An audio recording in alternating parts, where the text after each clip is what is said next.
Good evening and welcome to the October 23rd, 2023 meeting of the Conservation Commission. We're meeting at the Gala Meeting Room, Town Hall, 40 South Street. This meeting will be broadcast live and recorded by Foxboro Cable Access. It being 7 o'clock, I'll open the meeting. Do we have any public comments? If not, I'll take the opportunity to thank the members of Lutheran Church here in Foxboro for their, excuse me, coastal sweep, which is a nationwide cleanup of the shores of the lakes, ponds, and rivers and the ocean. But they did a sweep at the Lane property for the Neponset Reservoir. A lot of paper, bottles, cans, you name it, were cleaned out. The most unusual thing we picked out was a frying pan. Somebody left it behind. So, but again, thank you for the members of Lutheran Church for doing that. Okay. Dave, do you want to do some minutes while we're got a minute or two? We have the minutes of September 25th, 2023. Members present was Bob, Jim, myself, Peter, Rich, and Tanya. And as far as I'm concerned, I think these minutes are very accurate. And basically, the biggest thing on there was a continued public hearing for 7 Perry Drive. Okay. So you want to make a motion? Make a motion to accept the minutes of 9:25. I'll second that. Discussion? All in favor? Aye. Aye. Opposed? None.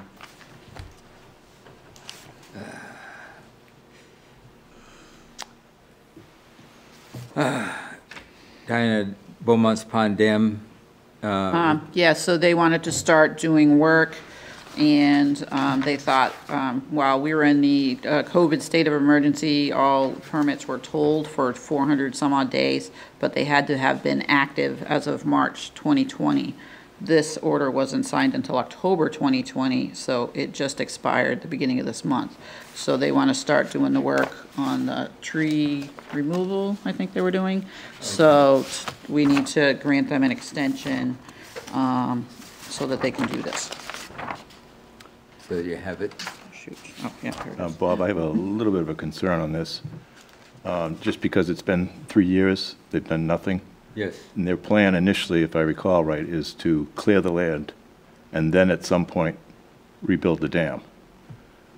It was 2 parts. Right. Yeah. Okay. And it was a lack of funds, I believe, which is what was driving it. Right. So I'd like to see the funds available or something that they're going to do it within a certain time period as opposed to stripping the land and then leaving it bare. Because there's a lot of big trees there. Yes. There's a big oak tree that's coming down, which will have a large root system. Right. Do we have something in the order that talks about the sequence? It's Nothing, probably. I don't remember the exact sequence. Yeah. It's been a while. I'm just concerned it's going to sit there idle. Gotcha. Definitely was 2 parts. And if they only remove the vegetation and don't touch the soils, you're not going to have erosion. You'll have tire mark activities because you need skidders in there to some of those trees. But that's the only thing that'd be roughed up on the upper part. Right, but if it sits there idle for a number of years. For an extended period of time. They've been talking about doing this dam for a long time. That's my only concern, is that the funds will not get there. Sit stripped. Yeah, and if the roots decay. Roots will decay pretty quick, yeah. Yeah. And then You gotta again, have a lot all of the plants will seepage. come in. What's that? With total exposure to the sun, everything will start growing, which adds more buffer, to the soil. But if the roots start decaying on that big oak tree, you're going to have a lot of seepage through there. if they don't repair the dam. That's my concern, my major concern, yeah. And it is coming through It it looks now. like it's all boilerplate conditions. I don't see any special conditions in this order. We can't extend it with conditions, or? That's not the way the form works. It just generally gives it a date to extend it to.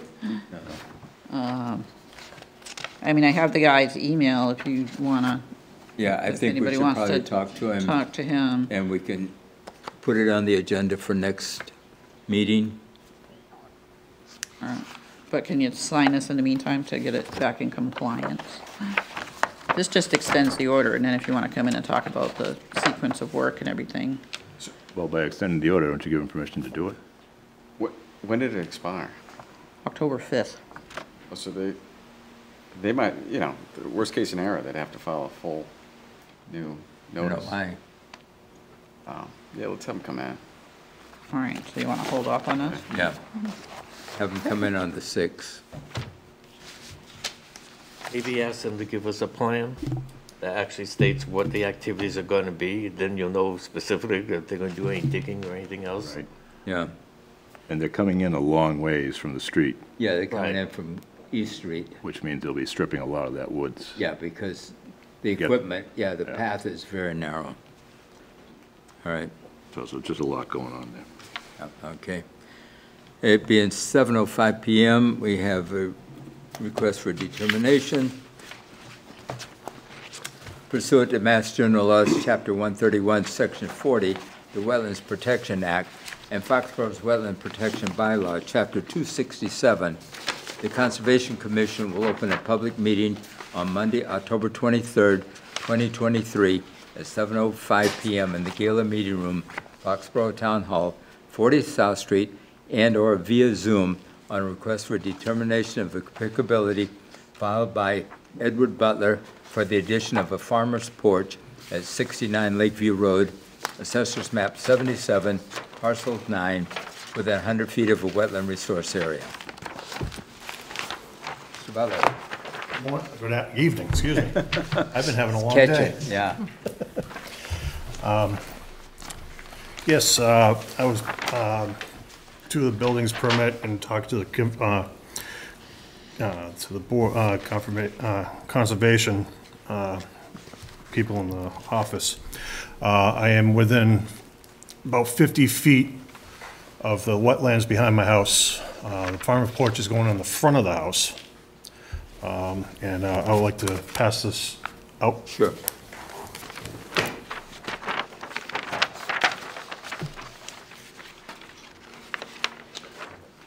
Thank you. So the first paper is the plans. Okay.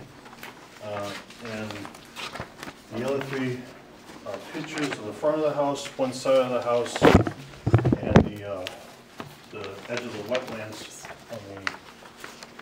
on the back side of the house.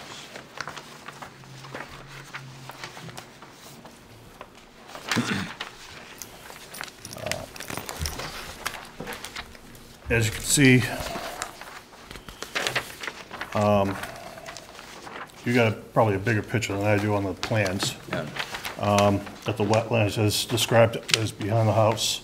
On the top, the farmer's porch is going to be directly in front of it. The first picture is the front of the house. Ignore the Halloween decorations. Well, I'm assuming you're not going to start until after Halloween with the Yeah, I'm the not amount of going to start till springtime. Okay, It's a little late to start now. yeah, with the amount of decorations you have out there. If anybody's been down there, I've got I a have lot. been, yes. So, the only thing I'm going to be using that's just a machine is like a gasoline hand auger bit for 6 footings for the deck. Other than that, everything's going to be hand tools. So that's all I'm looking for on the approval. Since I'm within the 100 feet, which is actually about 50 feet. The back of the house, yeah, Yeah, actually 50 feet to the front of the house. okay. Which actually, the wetlands is actually getting closer to my house. The wetlands was actually dug out by mosquito control back in between 81 and 83, trenched out to drain. Oh. And now I got trees falling down and everything behind it, and now the water's coming closer to my house. So I may have to talk to you guys again in the future how we can fix that. Okay. But this is my main objective right now is the porch. As I say, I was down there. I do not see any problem with that. Anybody else able to get down? I did not, no. I drive by it multiple times a day, because I just live around the corner, so I'm pretty familiar with it. I mean, it's basically driveway. Driveway, yeah. So it's coming Not 8 disturbing feet, anything, 8 yeah. feet closer to the street. Yep. So it's all driveway. Do you need a building permit for that? I'm on the way of doing the building permit, but this was In the first way. In the way. in the way. I don't want to say in the way, it's part of the project. Step one. Being an construction electrician, I know projects and stuff like that, so this was the first thing on the agenda. So, No problems. No questions. It's fine. Dave? Okay. Any questions from the audience? Brought a friendly crowd. Somebody want to make a motion for a negative determination? I will say that John, I sent this to our interim conservation agent, John. So he sent back a couple of suggested conditions for the negative under 6. So it said sediment controls to be installed between the limited work area and the wetland resource area, and also low-impact development residential roof runoff system to be installed, i.e. gutters. yeah, that's going to be good. Yeah, subsurface dry well, et cetera. And that was his 2 conditions with number 6 under negative. Well, the gutters are going to be relocated from the front to the front of the porch anyway, so. Okay? So if you want to do the negative with those 2 conditions. Yeah, if you're fine with those 2 conditions. Can you, The first one is sediment, so the, what do you call those things? Silt Silt socks, but like at the boundary of the wetlands in the back, oh, yeah. so that nothing goes back there. Yeah, well, nothing's going to, but yeah. Pretty fun. Yeah. Let's see, so somebody want to make the motion? Make a motion for a negative determination with the 2 stipulations for the silt sock and, what was the other one? Gutters. The gutters. Gutters, oh, yeah. For 69 Lakeville Road, map 77, page 9. Second? Discussion? All in favor? Right. Opposed? And by the way, negative is good for you, so. Thank you. Thank you very much. Thank you very much.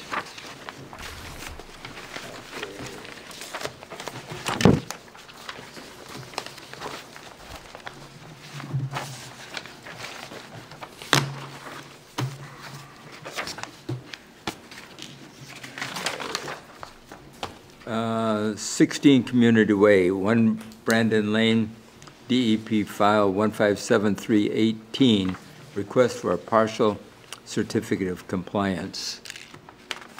I think there's a lawyer right there Okay, to talk on this one.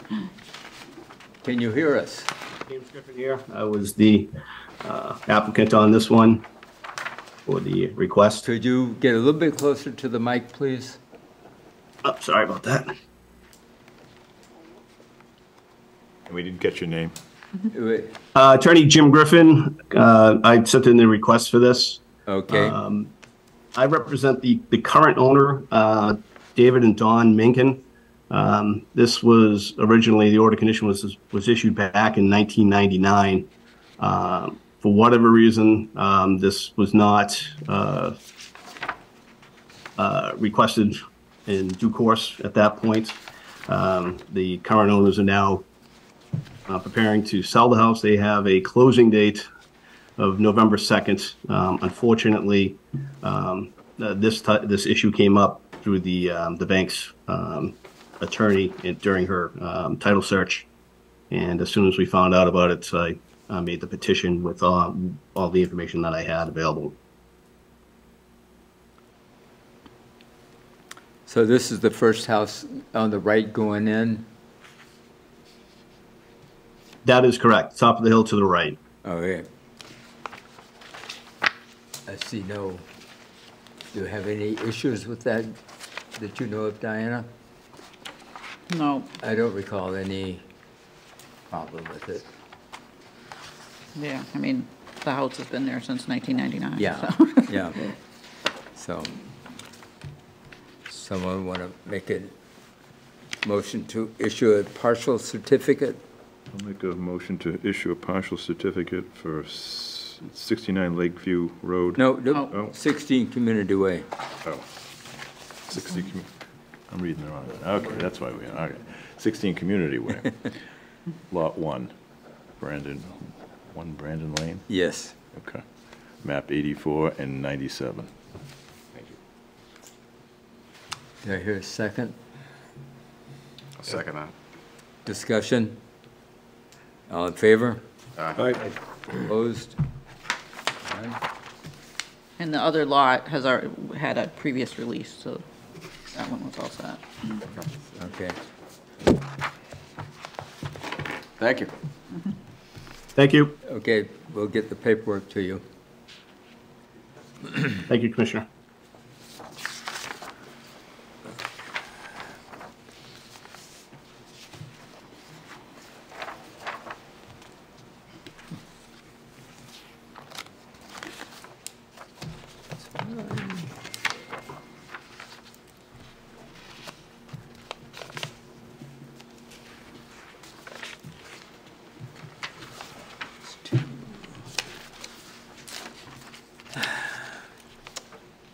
We have requests for 7 Shoreline Drive, DEP 157168, request for a certificate of compliance. This is the same idea. This was a house that was built in 1989. This order of conditions had to do with the pool. And the original owners had lived there all this time, and now they're selling, they're selling the house. So this was found in the title search, so. Okay. Any questions up here? Somebody want to make, any questions from the audience? Okay, somebody want to make a motion for certificate of compliance for 157168? That goes back a year or two. I'll make a motion for certificate of compliance for 157-168, 7 Shoreline Drive. Seconded. Discussion? All in favor? Aye. Opposed? None? I have 2 more for the next meeting already too, so the banks are doing deep dives on things again. Oh, wow, interesting. We have 29 Baker Street. Mr. Lord? Who's coming up?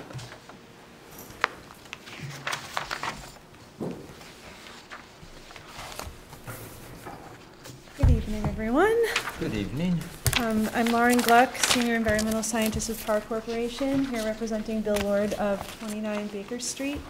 I am currently trying to load up my file to share on the screen. However, it's a large GIS map, so it's taking a little bit. I do have paper copies for everybody. Okay. To look on.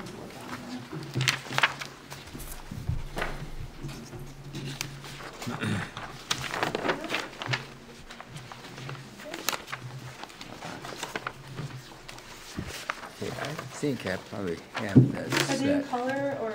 Mine are. Oh, yours. Yeah, I did, yeah. He gets the color copy. Oh, he's okay. I have color for everybody. Maybe my computer will load up here on the screen, but it's still loading up. So tonight we're here to talk about the enforcement and restoration order issued to Bill for some backyard landscaping activity at 29 Baker Street. I wasn't sure if you wanted me to go into the background at all. I know you've all been familiar with the goings-on with the property. So essentially, we were hired by Bill to take a look at the resource areas present, to assess what potential violations had occurred within the jurisdiction of the Wetlands Protection Act and the Foxborough bylaw. So on October 3rd, me and my colleague went out to the site to do an assessment. I had met with Bill very briefly in August to take a brief look at the conditions on the site. At that time, I had seen, there's a depression present in the rear of the property. It was holding a few inches of water. Took a look around and took a look at the activities that had been done in the backyard that were of concern within the potential commission's jurisdiction. So on October 3rd, we visited the site and did a formal review and delineation of what was present and what we believe the classifications of those features to be. So in front of you, I have figure 1 is the existing conditions plan, and then figure 2 is more of a detailed look at the delineation and the flagging. So as Bill has, I think, provided you some background, this depression at the rear of the property was historically excavated to manage stormwater at a low point in town where water tends to collect. And since then, it's become overgrown. Portion of it is forested. The wetland actually extends to the north onto a open space parcel. And then toward the south, it actually slopes up a bit and becomes more channel-like. So when I was out there, I was really focusing in on, what are the different characteristics of this area, the hydrology characteristics, the soils, the visual indicators of flow, et cetera. On your map, you'll see several different line types, and those indicate just the different features we were looking at to make these determinations. In green, you'll see that's what we determined to be a boundary of a vegetative wetland. As I mentioned previously, this feature was previously known to be an excavated depression. Since then, it's overgrown, and now some of it's forested, some of it's shrub wetland. It has hydric soils. So it would qualify as an isolated vegetative wetland under the bylaw, which would include anything over 500 square feet in size. We also took a look at the limits of flooding. So in blue dashed line, we actually circled the entire perimeter of where the boundary of the flooding observed was, not just the flooding that was there when we were out there, but the water staining on the ground that indicates the maximum extent of flooding. So you see a lot of that is actually offsite to the north on the conservation property. But it encompasses most of this green wetland area. So most of the green wetland area is flooded, and then there's areas along the margins of the wetland that have a more saturated hydrology. That flooded area was approximately a 1/4 acre in size, and most of it appeared to only hold about 3 to 5 inches max, like during a max flooding event based on watermarks. There are a few spots where when we were out there, it was about 6 inches deep. That was just a couple isolated spots. The rest of it at the time we were out there was 1 to 3 inches. And then based on the watermarks, like it might flood a couple inches more than that during a big storm event. And we've had a really rainy summer. So it was probably near the peak of what it would normally be during a typical year. And then in yellow at the southern extent of the delineated area, it's a separate series. You'll see on figure 2 with the actual flag numbers. We called this the CH series. So this was an area that was distinct from this vegetative wetland area. I think all of you or most of you have been out there. So you've probably seen, the shrub wetland kind of at the rear of the backyard where it drops off, and then there's kind of a seasonally flooded depression.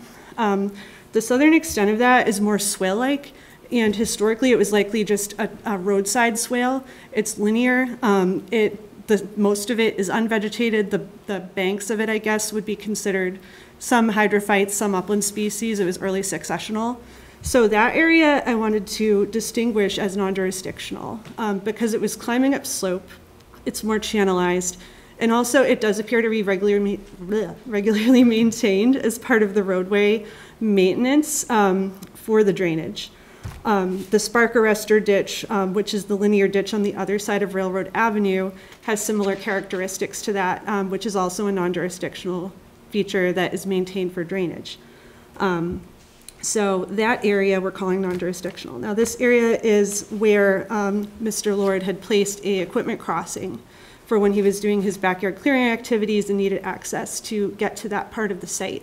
So there was some fill material placed across that, and it was at the natural kind of narrow point of this complex, which we believe to be a non-jurisdictional drainage channel. So that on your figure is hatched in orange. That's about 395 square feet of material, but we're calling it non-jurisdictional. And then in addition, if you recall, the backyard, after the trees were removed, there was some grading done to level out the slope. So with that, there was some material placed along the slope, which was encroaching very close to the edge of the wetland, which I think at the time of your visit, you were suspecting, okay, there could be some wetland encroachments here, fill of vegetated wetlands. So what we did in that area, the green designates where the line is now. The red, you'll see it bumps out from the green at a point in the backyard. That's where, based on some soil assessments we did a lot of augering in his backyard to kind of get down and see, all right, where does this fill material end? Where is the native soil? And what's underneath? And are we finding wetland soils underneath? So in that red area is where we were finding some hydric soil characteristics beneath the fill material. That was mostly redox. There was a little bit of glaying in the soils. We did find that as we were climbing up the slope, we were finding some pretty unreliable soils. There was a layer of, it must be manure. Like when I pulled it out, it smelled like a farm. And I guess there was some historic or previous keeping of animals perhaps in this area, or compost piles in the woods. So we were finding some very strange layers of organic material that was definitely some type of animal waste related material. So it wasn't necessarily a nice traditional soil profile, but there was a distinct area where we were finding the redox features, and that was where the contours actually, the LiDAR contours shown on your map there, they bump out a little bit, and it kind of makes sense with the topo of the area. And in fact, while we were out there, that area did seem to be a natural, it had been filled, but it became kind of a natural collector for when the storm events happened, all the grass seed was washing and sitting there. So you'll see that we have 391 square feet of vegetated wetland fill. That's what we believe would have been, based on our assessment, the filling of this isolated vegetated wetland, which in the report at the end, we talk about recommendations. So the next step is to submit this draft restoration plan to the commission. Our recommendation would be for that area that the material be removed to the native soil layer, planted with, an assortment of native species, trees, shrubs, seed mix, and then also the surrounding area. So this, we're calling this an isolated vegetative wetland. It does not meet the criteria of an ILSF under the Wetlands Protection Act. So this would be jurisdictional under the bylaw, but not the Wetlands Protection Act. And also in our review, we found that the isolated wetland would not have an associated 25-foot or 100-foot buffer zone. So the enforcement order does talk a bit about requirements for buffer restoration.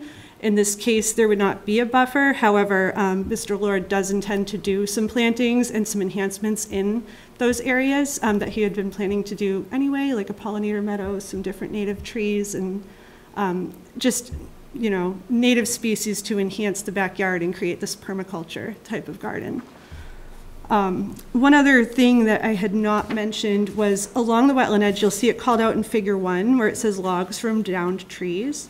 So Mr. Lord's intention was to create some hugelkultur mounds, which is, you might be able to explain it better, but it's garden beds that are made from naturalized materials where they naturally hold the moisture, and then you can grow plants kind of out of that organic material. And so his intent was, after these downed trees were removed, to reuse those as part of the hugelkultur mounds and plant some native species, some berry-producing plants that are native to the area in those. And they were placed in an area that we found to be kind of what I would call like the wetland upland border. So on the slope coming down from the wetland, from the backyard across there. So we would request the commission would consider allowing that material to stay, since it's native to the site. It was already placed there. Taking it out would likely disturb some vegetation, and his intent is to plant it with natives, I believe possibly blueberries or raspberries, that would enhance the ecological value of the area. So that's kind of the summary. The rest of the wetland edge, we did take a close look along. You'll see where the wetland kind of turns along the northern property boundary and goes kind of climbs upslope to the west. We took a look along there, and it didn't look like there had been any filling of wetlands in that location. It seemed to match the historic edge of wetland there. We did find along the edge of the wetland some upland species indicating, okay, this is kind of a border area. It's not dominated by hydrophytes. And then it kind of also matches with the LiDAR, where the LiDAR shows the topo going that way as it is. So it was really just the one little bump out area that we're calling out as vegetated wetland fill. The crossing, we did make a recommendation there that if there is to be any crossing to remain there, that there would need to be some type of a hydrologic connection so that the water that's making its way down the slope isn't impounded there, which after this summer, I think it happened a bit because we had a lot of rain. So, you know, maintaining that flow downslope into the wetland as it did before. So he did not put a culvert or anything? Okay. No, but we made the recommendation that, you know, the hydrologic connection should remain, and it would probably look like adding a culvert, having to, you know, probably talk to the commission, make sure the commission's aware of what's going on, because it's very close to the wetland. On the access road that was made, how do you determine that different than the land that was right next to it, which is wetlands? I took a look at the plant community, but also kind of the physical characteristics. So where it's shown in yellow as the channel, it's more of a linear, like a straight channel. It's pretty uniform in width, 20 to 25 feet. And then at a point just downslope of the crossing, it really opens up into more of what I would call a braided, not even a channel. It became more of just like a basin-like area where the channelized flow kind of dissipates and flattens out into the wetland area, and it becomes a vegetated interior. Whereas the CH series area, it was, you know, standing or flowing water going downslope into the wetland, with some wetland plants on the edges, but it had more of a bank-like character. And since it's up gradient of the wetland, it wouldn't be considered a stream. I thought when I was last there that it looked like there was a clear, it may have been dug out or whatnot, but including that driveway. In that if you're, I shouldn't call it a driveway, the access point that you did there. If you stand in the middle of it, look north, I thought there was still a bit of a swale. Yeah, there is. So it's only a short distance. Why would it stop all of a sudden right there? Well, that was just, you kind of have to pick a point where it becomes more channel-like to where it becomes more vegetated wetland-like. So it's not an abrupt break necessarily, but it's just down, when you're looking down slope, it is swale-like, but then it becomes more vegetated in the interior. So more of a vegetated wetland with hydric soils as opposed to a linear, you know, ditch. And that crossing, you know, was strategically chosen because it was a narrow point in the Well, yeah, in the it may have been feature. a narrow point. I just, Yeah, and I I'm do just not think, sure how you make a determination of what's underneath the 3 feet of soil that have been filled there without, when you're making an assumption that it's not the same as the soil right next to it. I would make the opposite assumption that it is the same soil that's right next to it. that's right next to, Right next to the vegetated wetlands that you've got here. yeah, but the morphology of it is a channel. So it flows down into the wetland, and it's a flowing water course rather than a vegetated wetland. And that's why I made that determination, because downslope of that point, it becomes there's trees, there's shrubs, there's all of this herbaceous vegetation. And up until that point, and it actually matches pretty closely with the LiDAR, it narrows, and it's been narrow, and it's been maintained as such, as a drainage channel for many years. And the rest of that wetland area, you know, maybe the fringe along Railroad Avenue has been cut over the years, but the rest of it has kind of naturalized, whereas that seemed a lot more of a linear drainage channel. Okay. I still think it's pretty close to the same, but I may want to look at it again. I don't know. Did anybody else look at it? I haven't looked at it in detail. I've been there, but I did not study that particular portion of it.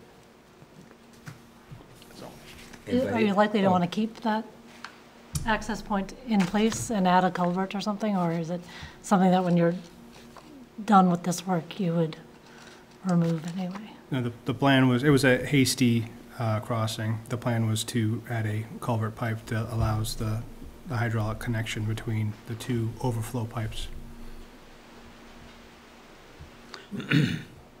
Are you allowed to access the road from the roadway without a town curb cut or anything?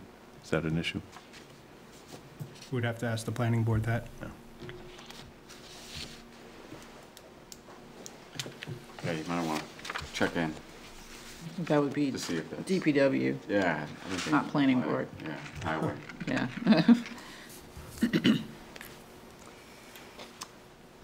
I drove by it, and, I mean, I hear what Rich is saying. I also understand what you're saying, too. I mean, this looks like it's been, I don't know what it looked like 50 years ago or 100 years ago, but it looks like this piece of land has been kind of morphed a couple of different times over, you know, whether people are keeping livestock there or whatnot, and made a mound for compost. So I don't really have strong feelings about it, honestly. David, any comments?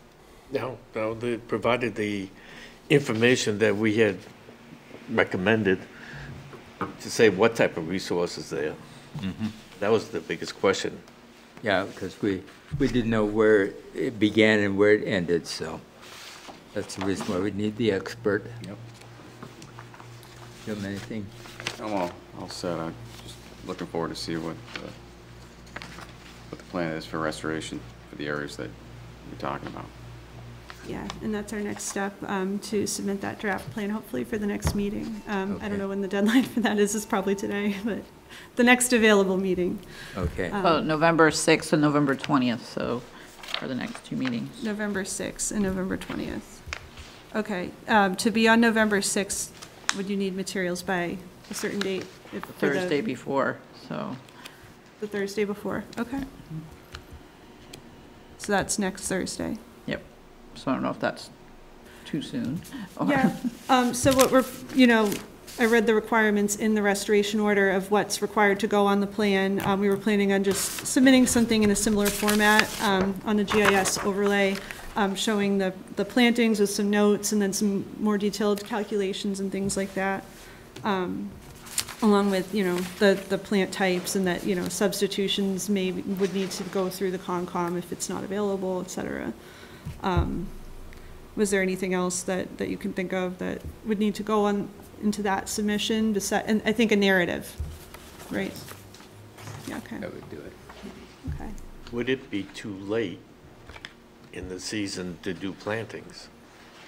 Likely. Mr. Lord was considering doing them in the spring if possible, doing all this work in the spring. Let's see, why not? Everything's stabilized, it's fine. Right, yeah, Just wait till then. yeah, You spend a lot of money. You want to make sure it, okay, keeps.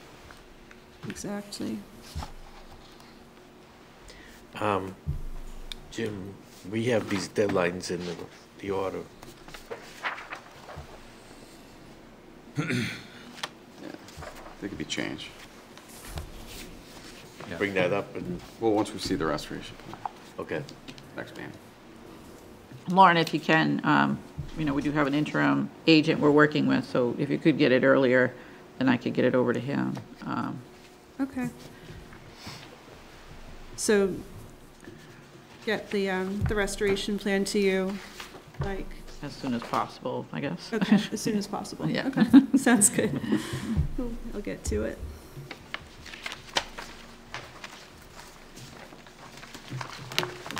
Do we have any questions from the audience? Okay. Since this isn't a filing or anything, we don't have to continue it. No. Okay, So all right. hopefully we'll see you at the next one. Yes, Thank you. thank you. Thank you.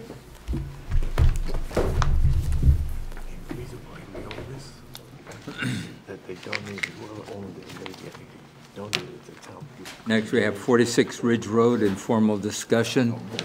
Yeah. Yep. So Dave coerced the lady that's for benefit, was a gift. Road? Hello. Would have given. Was it was a different one. It's two for me. Oh, I see. Stuck together. Very detailed contour sheet, Could be a limited project. It's just not around. Right. You couldn't get in from that. Right. Diana, do you need one for the records? It may not even be. I'll take one.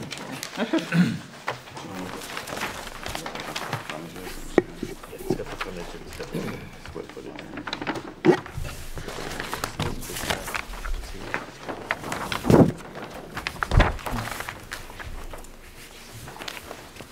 Good evening, Craig Siganowski of Rim Engineering, as well as the owners of the property, Jim and Teresa Hines. So we've actually been working on this property for the past 15 years or so for the previous owner, Michelle McWilliams. Tried to divide it into 2 lots, but because of we're in the zone 2 of the wetlands, the Water Resource Protection District, so the lots are 60,000 square feet, so we could not make 2 lots work on this, so she ended up selling to the Hines. And they're looking to do some restoration to the house and some additions on the existing house. I'm not sure what year the house is built, but it hasn't been lived in many years. It's in disrepair. 1958. It's been there, so, yeah. So on the first sheet is the existing conditions. It has a gravel driveway that goes up to a detached 20-foot square garage, which is about 8 feet off the existing house. And the backyard, you walk out through the basement to a walkout area that's been leveled off about 25, 30 feet behind the house. And then as you can see, it drops right down to the reservoir. So we had flagged up the bank of the reservoir as well as a small portion of wetlands that comes in on the northeast corner. When we were trying to see if we could get 2 lots out of this. So on sheet 2 shows you what they would like to do.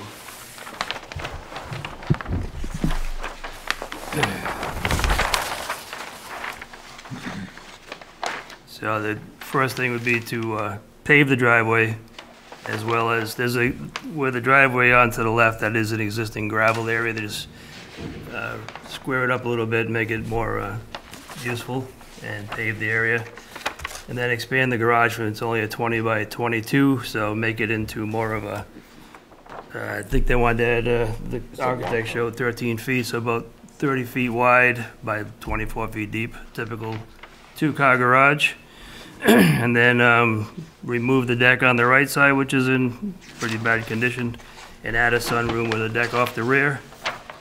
And then the architect was showing these walkways around the house, and we're looking to do a paver-type patio in the back.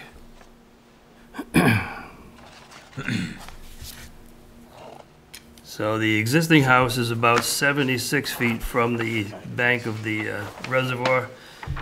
The closest point, if we were to build it as it's shown here, would be about 58 feet from the paver patio down to the bank, and the 292 contour is about where the grade starts to drop off. There would be some tree clearing involved, or at least trimming of the limbs and so forth, to enhance the area. The 2 sides of the houses had been left as kind of slopes coming down into this patio area, and they would just be cleaned up a little bit and leveled off, and pretty much keep the grade as it is. But obviously they would like to have some view to the lake.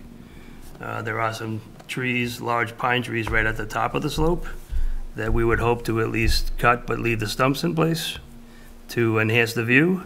And that's kind of why we're here before you tonight, to get an idea of what it is they would be allowed to do at that proximity to the slope. The proposed work would be less than an acre, and therefore we're not subject to the stormwater management, but we are in the Zone 2 Water Resource Protection District, so we would add roof water drains to capture, dry wells, or possibly a Caltech system to capture the water from the 2 roofs. That's a sunroom on the right side that they would remove the existing deck, and it's about a 240 square foot sunroom with an open deck off to the rear of that. And on the, like I said before, the garage would be expanded, and then there'd be some new pavement on the driveway. So those areas we would look to do infiltration from the roofs, as well as some stone trenching along the driveway to capture the water and infiltrate into the soil. What is the vegetation along the bank up to the? It's a heavily treed wooded from the lake all the way up. There's some areas that, levels off, and then, but there's pine trees, mostly white pines, other native trees, but they are, the land has been touched since, I don't know when anybody's been in there. So it's mostly white pine trees. Okay. And where is the septic system? Where is it going to be? Oh, it's in the front yard, and they did have a Title V, and it did pass. So it would be, where it shows the elevations 297, 296 in the front of the house. That's about where the septic system sits. So there's no need to upgrade that. Okay.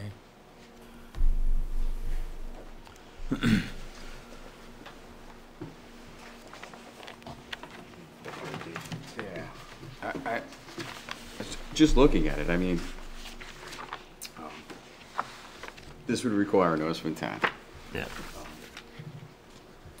You're obviously, there's some activity that's closer to the reservoir than that currently exists, right?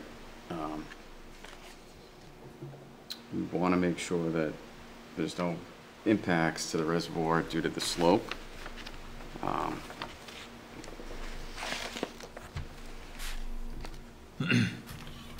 We're well outside the 25 foot, so there's no encroachment into that zone.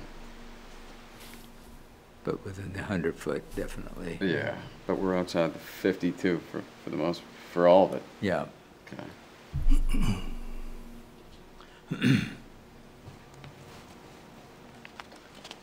I mean, my biggest concern would just be, which I think it sounds like just from what you were saying, stormwater flow off the proposed house and all the alterations to the in and around the driveway. You're adding a sunroom, a deck, a pavered patio. Just because it's not right up on the reservoir, but it's close enough, and then it's such a steep slope there. Want to control that water. Yeah. You want to do it anyways, just as you don't want any sort of erosion to the backyard and side yard. Yeah, I think the two spurs that the previous people, when they constructed it, were the 297 down to the 293 behind the walkout. You have the two slopes. Yeah. I think they just need to be cut down a little bit, because obviously there's very small trees in that area. They're like 4 to 5 inch pine trees, not mature. All the mature trees are at, like I said, around elevation 292, where the slope does start to drop off at basically a 2-to-1 slope. Yep. Very difficult to walk on. So in order to capture that water and create landscaping that's going to keep it, we do have to, this came to, I was not aware that the architect had filed to come before you, so I didn't have a chance to do any actual grading design or infiltration. But just looking at it, I think it's lawn right now in those slopes with small pine trees, and it's all gravel where the walkout is. There's no actual, when they did the walkout, they didn't put an actual pavement or a patio in place, so there's no impervious there now. So if we graded that down a little bit, made it a little bit smoother slope, put in the patio, and then runoff channels, and then brought that around to the sides where it's gravel, we connected to a roof drain for the sunroom and the deck. Well, the deck should probably not, I assume it's just a typical deck with that maybe crushed stone underneath, so that acts as infiltration as well. And then on the garage, capture that, bring it into an area outside the 100-foot buffer zone. It is all wooded, but in the front yard, we're outside your buffer, and the architect does intend to show some landscaping in the front. Obviously, the septic system's there, so we don't want to disturb that. But there is room for us to bring the infiltration outside of the 100-foot buffer and away from that slope. I just think it needs to be, very carefully maintained and designed and constructed, because it drops off extremely steeply over there. Yeah. Yes. It's almost, I would put a fence there, because it is walking up and down to locate the topography. It's a very difficult slope to walk on. Uh-huh. Now, we can understand that you'd like to have a view of the reservoir and that, but you can also trim up, it's allowed to trim up the pine trees and that opens up the vista without actually taking down the pines. So that's another option, you know. But then again, the other concern will be how big are these pines, and then what's gonna happen, you know, with wind. And the wind is coming in from the west, predominantly. So we can understand your concern, but there are other ways of looking at that vista thing. Only because you're doing this within the 100 feet, so there's more of a concern. Keeping the stumps in the ground is a good idea. I mean, it'll take a while for pine roots to actually deteriorate. Were you going to put a berm on the paved parking around coming into the garage? I think you would have to. It does drop off in that direction, again, down to the lake. Yeah. It looks like currently it all slopes down, doesn't It it? all slopes down to that area, yeah. Solved area, yeah. You're gonna raise it and level it, or are you just gonna? No, it would have to be, I don't think you'd have to raise it, but maybe level it off and then slope it and then put a crushed stone trench along the driveway. That's typically what we do. Okay. Then it slows down the infiltration. Slope it towards the front of the house. Well, slope it away, but not as steep as it is today. Towards the water. Right now, it's a bit steeper than what you'd want for a driveway. It's going towards the water. Yeah. Yeah, That's how they're gonna keep it. okay. That's their intent, to keep it. Right, but then have it flow towards the front of the house, front of the yard.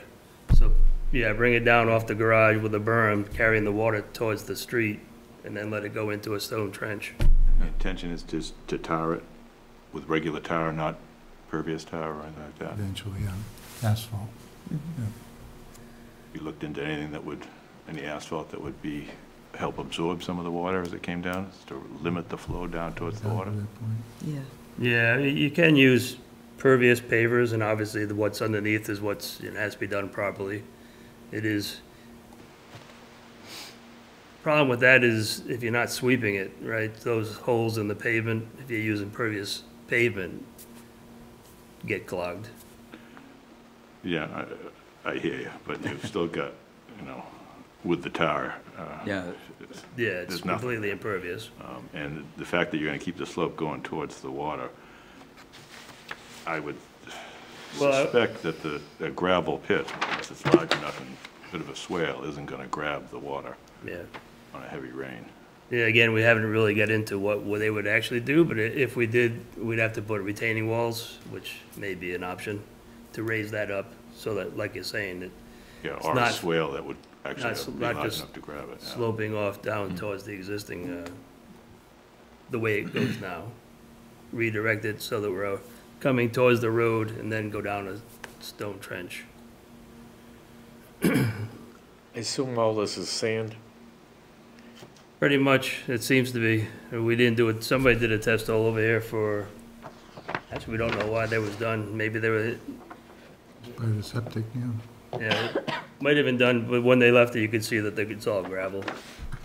Pine forests are generally gravel, it'd have to be checked at the time. Has anyone seen this? I haven't been down yet.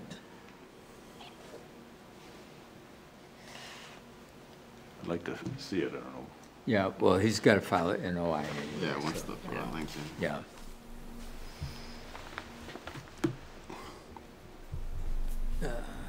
Good, just get rid of this, you think? I mean, the patio and back, You could say that. I'd definitely try and look at Did you follow? When you start pervious preparing, pavers for that. Diane would have a list of things that we think are. Okay. I want to give advice. I mean, it's not an open hearing. Oh, yeah, that's true. Guidelines. That's what they're looking for, guidelines. Yeah. So our interim agent has items here that they listed for us as part of the notice of intent filing. But this is just sort of, it's not an open hearing.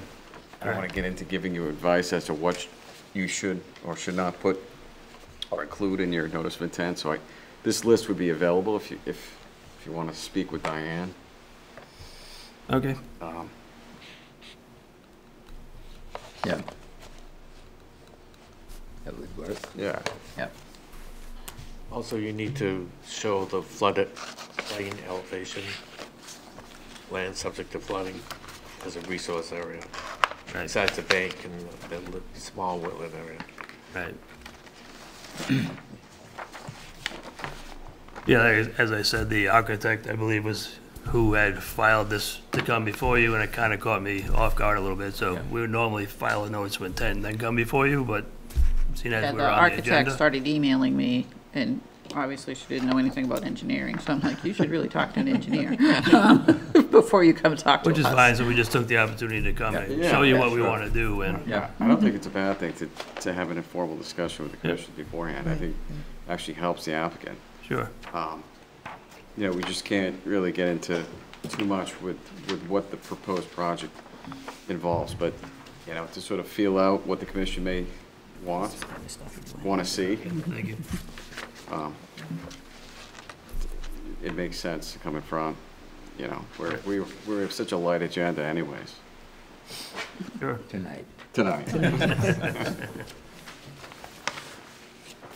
Okay, November 6th would be too soon for us to come back before you, so I guess Okay. I would. Well, the deadline for November 6th was today, so no, you can't come on November 6th. So- There's a bit too much work ahead of it to get this prepared, so. Well, if you file something, you know, we can be informed that it got into the office, and then maybe we can try to set something up where we can do a site walk. Right. Before the next meeting. Okay. So it'd be November 20th or December 11th or the next. To try to keep two the after that one. project moving. Right.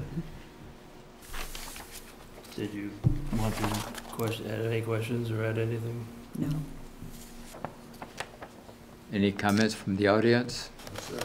Okay. I have been unfortunately known to ignore some of the audience sometimes. I try not to. I appreciate that. I don't feel ignored at all. Okay, good, thank you. So Well, you all thank you. set with, you got enough information? I believe so. Okay, good. Thank you. Thank you very much.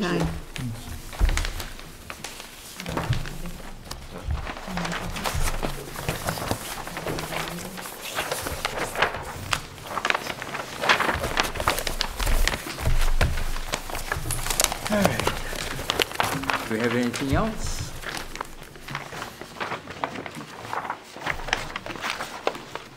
Were you just observing? I'm a new citizen, sir, and I just wanted to come to the meeting. Oh, well, welcome. Nothing on the agenda that I was looking at. Okay. My last hometown.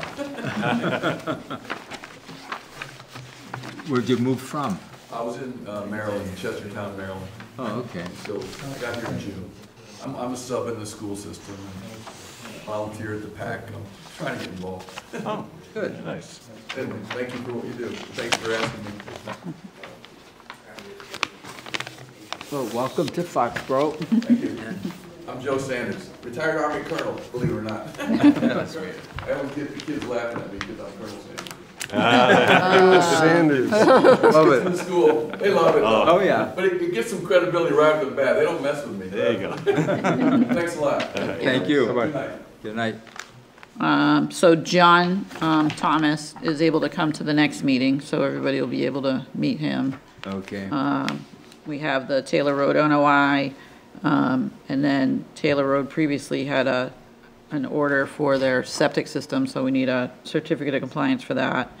Why are we, for the septic system, why are we getting involved? There was a filing There was for a, it. there was a filing, an old filing for that, so we need to we need to do the certificate of compliance for it. It was within 100 feet of the Was it wetland that required? drops off Okay. in the back. Oh, I know it, but I thought okay, all right. It's number 533, so It's a few years old. Yeah, Because we're on okay. 600 and we're like 100 numbers above that. Yeah. The gentleman from Garrett Spillane Road called today. Remember, he had an original landscaper, and then Jane had suggested he talk to this other gentleman. Well, he talked to the other gentleman, and he can't afford him, so he's Yeah. going back to the first guy. So he's going to come to the next meeting. He wants to talk about plants, because Jane had sent him a big list of plants, so he wants to kind of narrow that down. First guy being Linux? Yes. He was there when First we, landscaper he had? Yeah. yeah. So they're not gonna go with the, No, unfortunately. he had some good ideas. Well, he did have some good ideas, which if he keeps in mind, there are some pretty basic things that he can do Right. himself. Yeah. Especially little wire cages around Yeah. some of those trees that are already starting. So, And River Ridge, I gave you guys the streets are accepted at town meeting, but they need to do the certificate of compliance. The dates just didn't work out. So they gave me a plan for that. Yeah. And 25 West Street, which is 157029, goes back to 1978. They need a certificate of compliance. Jesus. What, West Street? West Street, 25 West Street. Oh, I know where that is, yeah. They're finding these, every time the economy does something, the banks start doing really, really deep Banks go a dives little into higher, these things, so. They don't wanna give up the money. So I think since the interest rates are so high, they're deep diving everything again. that's But I got like 5 of these in like 4 days, all these people calling me You up. had to run off from the dam there? It's got a, 25 West Street? does No, it have its own sign? it could, be, I don't know. Yeah, it's like its own street sign. Yeah, It goes in the back. all right. Because West Street is the one that goes over the stream and there's a dam Yeah. on the right-hand before the side. dam. Yeah, we got a right-of-way to go to that dam, conservation right-of-way. Yeah. It goes right by that house. I couldn't find the original file unless Jane has it with all that West Street Dam stuff somewhere, but it's a handwritten order. Oh, Oh, jeez. David, yeah, that was back, oh, yeah, Yeah. there was I mean, part of it's typed up, but all the conditions are handwritten. yeah. Gee, I remember doing that. Copy paper. Yeah. If you make a All right. mistake. Can I make a suggestion on River Ridge? I know, I've been monitoring this little by little, but I think we should take a walk as to verifying that they put up the CR boundaries. Bill has mentioned that they did do it, but we should see them. Okay, We should also see a couple places that needed some work, and they did improve the maintenance of a couple stormwater systems that were eroding under the heavy rains a year or so ago. okay. And we should get familiar with the streams coming in from the land we're getting, or have gotten, or wait a minute, they haven't given us that land yet. And, that's a different process that goes through the, That was a CR Yeah, because of all the contaminated areas. yeah, way back, Yeah, the CR. yeah. But we got some parcels that are actually fee that are coming into us. But we also need a key for the gate that they put up that accesses the land in the back for anybody that's going to monitor it. We don't have that. And we should have that for the fire department and or police department too. I would hope they would use the standard key. They didn't? No. I asked Jane about that, you know, the contractor was very nice, he was very good, and the guy that was running it was very good, but we never asked for a key, and they didn't give one, they just put a padlock on it. Oh. I mean, it's not, the gate isn't that heavy, it can easily be crashed through if they had to, with a fire truck, Okay. so. No sense putting a dent in the fire truck if they don't. Either had to go on the person's lawn next to it. But, Where's the gate? Is it on this plan? second page, I think it's here. next to lot 10. Okay. And the gate is actually, it's maybe 20 feet up off the road. All right. It goes uphill to get to the back. Yep. Parcel B is fee. Parcel A, which is the larger parcel, is also fee. And that has an access on the cul-de-sac, Sousa Avenue, but it's steep like anything. I mean, it just goes right up. So there's no real good access unless you want to be a mountain goat. And the other way to get to parcel A is part of that isolated land subject to flooding that we had a big discussion about. Next, lot 4, parcel A. And that goes, you can see parcel A on the first page. Yep.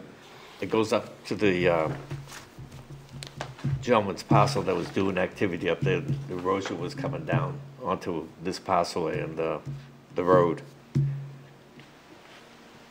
All right. And I think he knocked out one of the posts, CR notices that Bill had installed. Intentionally, or? The way he was digging away up there,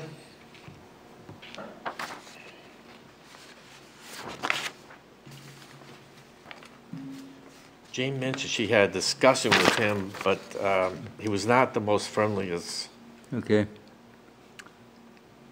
Yeah, the CR monuments along boundaries of lots 1 through 11.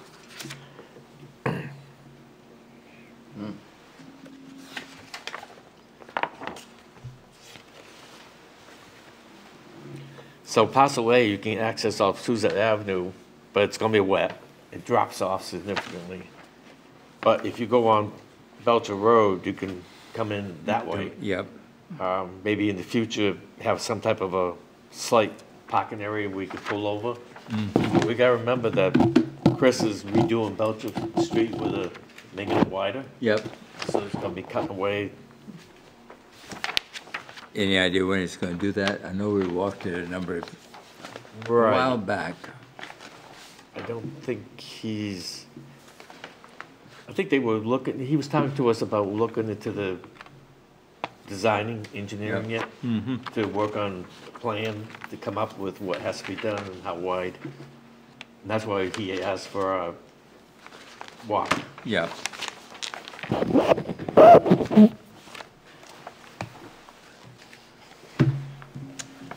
All right, anything else? Do I hear a motion? Make a motion to close the meeting. Second. Discussion? All in favor? Aye. Opposed?